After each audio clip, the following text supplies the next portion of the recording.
Guys, welcome back to my channel. তো আজকে আমি কোনো ভিডিও নিয়ে আসছি না, আজকে আমি ব্লগ আপলোড করব।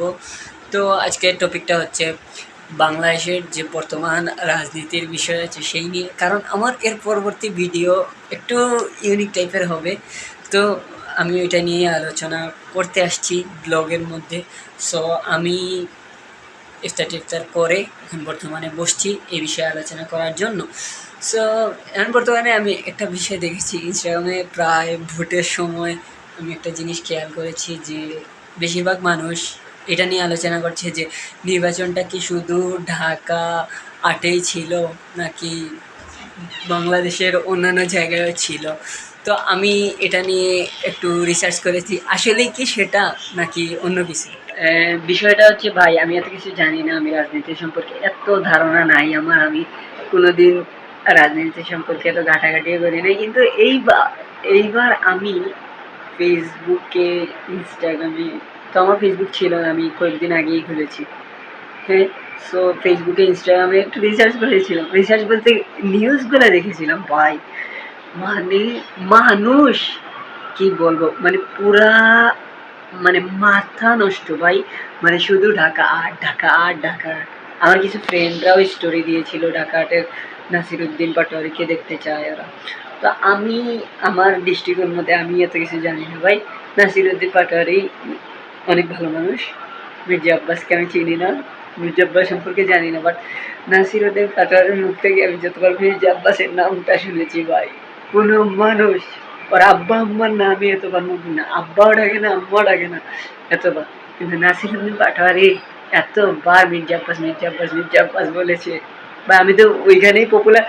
মানে ওর মুখ থেকে শুনতে শুনতে সব মানুষ মির্জা আব্বাসকে চিনে ফেলেছে, যারা চিনতো না তারাও চিনে ফেলেছে মির্জা আব্বাসকে। ওকে, আর সেকেন্ড টাইম হচ্ছে আপনার মির্জা আব্বাস। মির্জা আব্বাসের কাহিনী হচ্ছে উনি উনার হয়তো উনার ইয়াতে আগে কিছু হয়েছিল বা আমি এত কিছু জানি না ভাই, আমি এটা নিয়ে ইয়া করব না। কিন্তু ভাই এদের দুইজনের মধ্যে যে ফাইটটা দেখছি আমি, এদের দুইজনের মধ্যে যে ফাইটটা দেখছি আমার মাথা নষ্ট। মানে ফাইট বলতে মুখে মুখে, মুখে মুখে। আর নাসিরুদ্দিন পাটোয়ারি এত পরিমাণে জাউরা ভাই, এত পরিমাণে জাউরা, এরকম কোনো ছেলে আমি আমার লাইফে দেখিনি, এত পরিমাণ জাউরা। হ্যাঁ ভাই, জাউরা আমরাও আছি, আমরা ফ্রেন্ডরাও আছি, অনেকেই আছে জাউরা, কিন্তু ও এমন একটা জাউরা ভাই। ও কি করছে, ওর ওর নামে বিক্ষোভ মিছিল হচ্ছে, ও কি পিছনে দাঁড়িয়ে রয়েছে এবং ওর নামে ভোট চাইছে, মাহফুজ চাইছে ভাই। এত পরিমাণ জাউরা একটা ছেলে হইতে পারে ভাই। আর আমি যতদূর জানি নাসিরুদ্দিন পাটোয়ারিকে এত বেশি কেউ চিনার কথা না, বাট ও মেবি সার্জিসদের সাথে বা সার্জিস আলম ভাইদের সাথে থেকে থেকে পপুলার হয়েছে বা এরকম কিছু হবে, আমি এত কিছু জানি না। তো আমি শুধু দেখেছি যে ঢাকা আট, ঢাকা আট, ঢাকা আট, মানে পুরো মাথা নষ্ট। আমি ঢাকা আট, ঢাকা আট শুনে কী করছি, আমি নির্বাচনের সব খবর লেখা শুরু করছি যে কে কোন আসন পায়, কার কোন দল, কি না দল, আমি এত কিছু জানি না। আমি কোনো দিনই রাজনীতি পছন্দ করি না, রাজনীতি সম্পর্কে জানি না, বাট আমি এই ফার্স্ট টাইম রাজনীতি সম্পর্কে এত ঘাটাঘাটি করেছি। তো এরপরে এরপরে বিষয় হলো কিছু রিলসে আসছে কিছু টিকটকারদের ইয়া।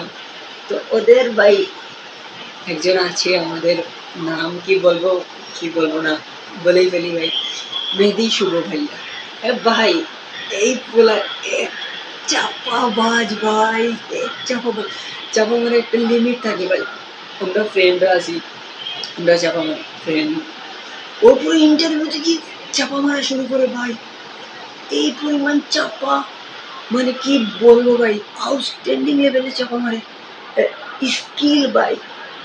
আর কি বলবো, মানে একটা ইন্টারভিউতে গিয়ে মানুষ মিথ্যা কথা বলে চাপা মারে, মানে কল্পনার বাইরে ভাই। এরকম সাহস আমি কারো আজ পর্যন্ত দেখিনি। মানে এ তো রাস্তাঘাটে এর ভিডিও দেখছি, রাস্তাঘাটে মানুষ ধরে কি না কি বলে, ও বলে কফি খাইতে চলে যায় ইয়াতে, রেস্টুরেন্টে কফি খাইতে চলে যায় দুবাইতে। ওই যে ইয়া বিগ বসে একটা ক্যারেক্টার ছিল না, তানিয়া মিত্তাল, ওই তানিয়া মিত্তালের মতো যা বাবা। তাও সস্তা যা বাবা, তানিয়া মিত্তাল তো তাও কিছু আছে। নিজস্ব, ওর তো কিছুই নাই, ও তাও তাও চাপা মারাটা ওর ফ্যাশন। তো এই বিষয় নিয়ে আলোচনা করার ইচ্ছা ছিল, কারণ ব্লগ উইথ আমার চ্যানেলে রোস্ট উইথ হলো এখন ফানি ভিডিও আসছে, তো এগুলা নিয়ে। আর তাছাড়া সামনে একটা ভিডিও আসছে যেটা নিয়ে আমি এখন কথা বলেছি, এগুলা টপিকই একসাথে করে একটা মিক্সড ভিডিও বানাতে যাচ্ছি। তো আশা করি ভালো লাগবে তোমাদের, আশা করি বেস্ট সাপোর্ট পাবো, এবং প্রিভিয়াস ভিডিওগুলোতে আরও ভিউজ হবে ইনশাআল্লাহ। তো দেখা হচ্ছে নেক্সট ভিডিওতে। আল্লাহ হাফিজ এবং ভালো থাকো, সুস্থ থাকো, এন্ড সাবস্ক্রাইব দিস চ্যানেল।